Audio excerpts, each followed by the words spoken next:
Pada kesempatan kali ini saya akan membahas tentang fardunya mandi wajib dan kesalahan-kesalahan yang sering terjadi ketika mandi wajib. Dan saya menggunakan rujukan kitab Safinatun Najah. Ini adalah kitab fikih dasar madhab Syafi'i. Bismillahirrahmanirrahim. Paslun furudul ghusli ithnani. An-niyatu wa ta'mimul badani bil ma'i. Fardunya mandi wajib itu hanya ada dua ya. Jadi kalau yang dua ini terpenuhi, sudah sah mandi wajibnya gitu. Yang pertama adalah niat dan yang kedua adalah meratakan air ke seluruh tubuh. Dan tubuh yang wajib diratakan air adalah bagian tubuh luar ya. Bagian tubuh luar atau bagian tubuh yang zahir. Oke, kita bahas yang pertama. Yang pertama adalah niat.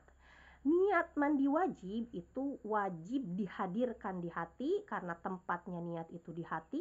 Sementara kalau mengucapkannya dengan bersuara itu hukumnya sunnah. Yang wajib itu yang di hati.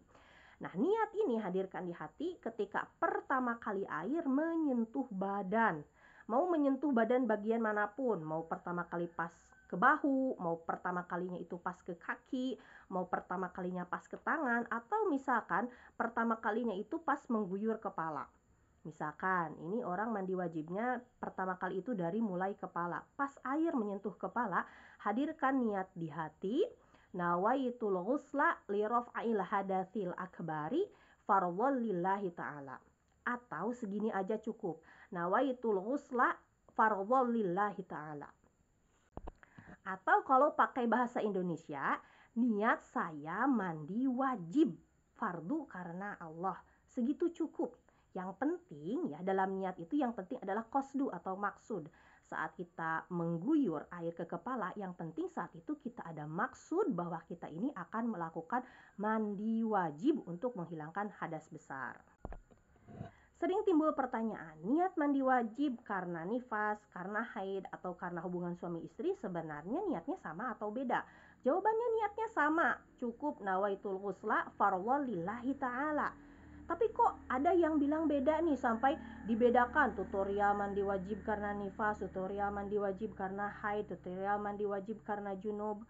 Padahal intinya sama, mandi wajib karena apapun itu sebabnya sama.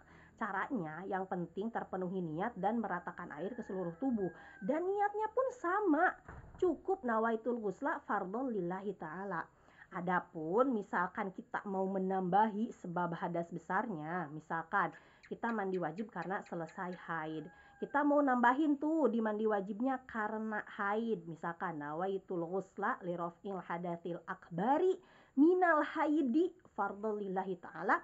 Nah itu boleh, silahkan, sunnah, tapi gak wajib. Artinya kalau misalkan kita gak sebut karena haid, gak sebut ini mandi wajib karena nifas, mandi wajib kita tetap sah. Lalu bagaimana hukumnya kalau ada orang yang mandi wajib tapi niatnya itu ketika dia di luar kamar mandi gitu. Jadi tidak bareng dengan dia mandi wajib niatnya. Bagaimana hukumnya? Mandi wajibnya sah atau tidak? Begini, kalau di dalam madhab Syafi'i niat itu ya, kalau dalam mandi wajib niatnya harus dihadirkan ketika awal dari mandi wajibnya. Artinya ketika kita pertama kali mengguyur tubuh, saat air kena ke tubuh pertama kali, hadirkan niat mandi wajib di situ. Nah, kalau tidak dihadirkan di situ, artinya sebelum mandi wajibnya, misal ketika di luar kamar mandi, menurut madhab Syafi'i itu tidak sah. Adapun kalau misalkan menurut madhab Hanafi itu tetap sah. Karena kalau menurut madhab Hanafi tidak niat pun itu mandi wajib tetap sah. Karena madhab Hanafi berpendapat bahwa niat itu tidak mempengaruhi sah atau tidaknya suatu ibadah, hanya mempengaruhi kesempurnaannya ibadah.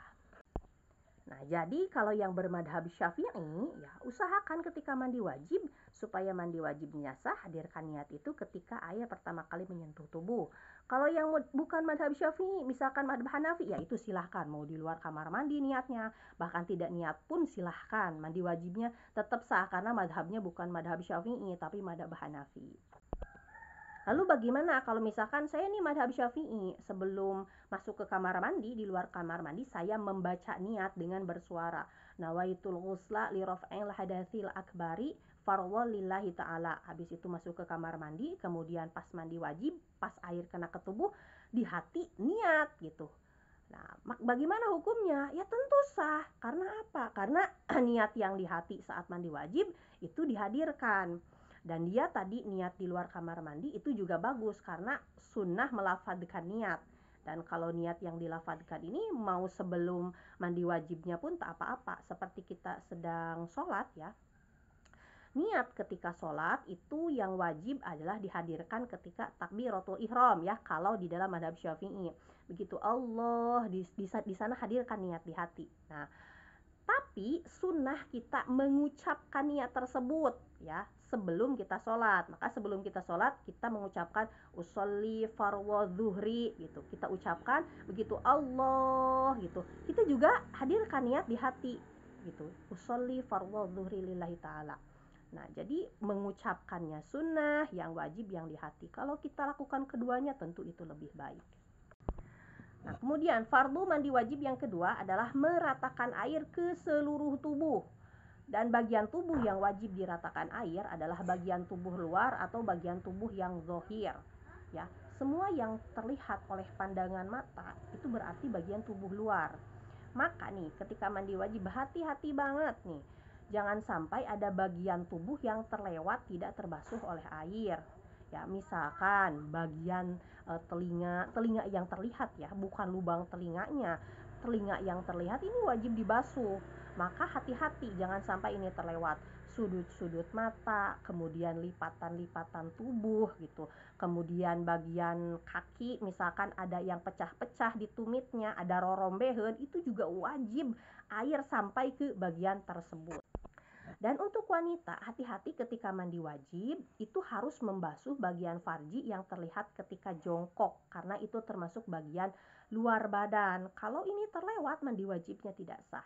Dan juga wajib nih membasuh bagian anus atau dubur yang terlihat ketika sedang mengedan saat BAB.